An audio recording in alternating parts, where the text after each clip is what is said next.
Hello बच्चों, क्या हाल है। आशा करते हैं सभी लोग अच्छे होंगे और सही से पढ़ाई कर रहे होंगे। तो बच्चों, आज की वीडियो में हम लोग स्टोइकोमेट्रिक गुणांक के बारे में पढ़ेंगे।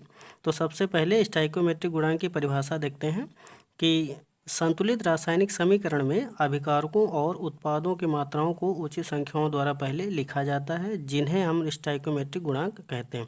कहने का मतलब है बच्चों, दो तरीके से रिएक्शन को आप लिख सकते हैं। एक संरचनात्मक रूप से अभिक्रिया को लिख सकते हैं और एक लिख सकते हैं संतुलन के दृष्टिकोण से। मतलब एक अभिक्रिया होगी संरचनात्मक समीकरण और एक होगी आपकी संतुलित समीकरण।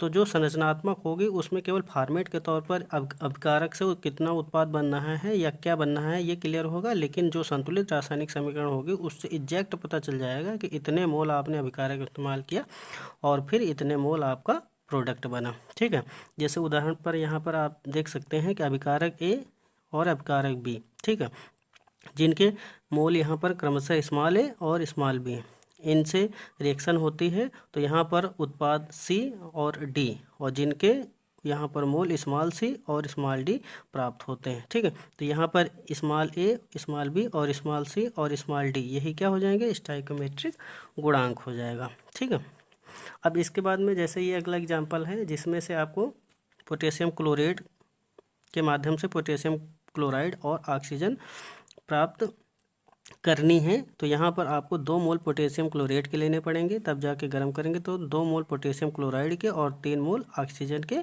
प्राप्त होंगे। मतलब यहाँ पर अगर आपसे पूछा जाए इस इक्वेशन में, मतलब इक्वेशन 2 में पूछा जाए कि स्टोइकोमेट्रिक गुणांक की वैल्यू क्या है, तो बच्चों ये बतानी है कि 2,2,3। ठीक है, तो यही आपकी हो जाएगी स्टोइकोमेट्रिक गुणांक की वैल्यू, यानी कि रस समीकरण मितीय गुणांक। ठीक है, अब हम लोग बात करते हैं इससे रिलेटेड एक सवाल के बारे में। यानी कि अगर स्टोइकोमेट्रिक गुणांक से रिलेटेड एक सवाल यहाँ पर देखा जाए तो यहाँ पर दिया गया है कि 5 मोल O2H2 के आधिक्य में क्रिया करके जल बनाती, तो बने जल के मोल ज्ञात करने हैं। तो हमें क्या करना है, हाइड्रोजन और ऑक्सीजन को रिएक्ट करवाना। तो हाइड्रोजन और ऑक्सीजन को हम रिएक्ट करवाएंगे तो हमें पता चल जाएगा कि कितने मोल यहाँ पर जल प्राप्त होगा। ठीक है, तो सबसे पहले हम क्या करते हैं, रिएक्शन लिखते हैं। ठीक, तो रिएक्शन हो जाएगी H2 plus half O2 equal to H2O। ठीक है, तो ये हो गई रिएक्शन। अगर इसी रिएक्शन को हम चाहें तो ऐसे भी लिख सकते हैं 2H2 plus O2 equal to 2H2O।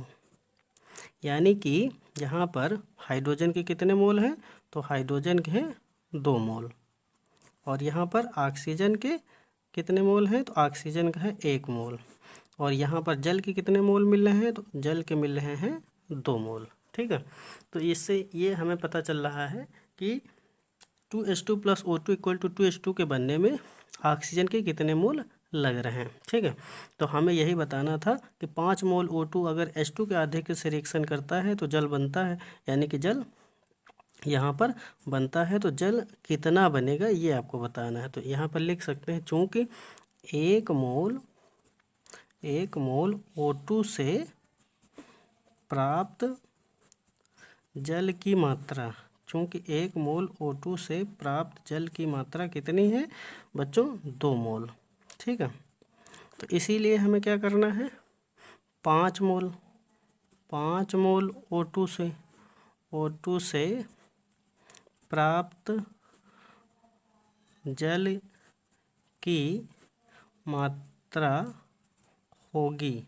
ठीक है, तो 5 मोल O2 से प्राप्त जल की मात्रा कितनी होगी ये आपको बताना है। तो यहाँ पर हो जाएगा 2 गुणा 5, यानी कि कितना हो जाएगा, 2 गुणा 5 यानी कि 10 मोल। ठीक है, यही क्या हो जाएगा, आपका आंसर हो जाएगा। तो बच्चों यहाँ पर यही बताना था कि कितने मोल जल प्राप्त होगा, तो यहाँ पर 10 मोल जल प्राप्त होगा। धन्यवाद।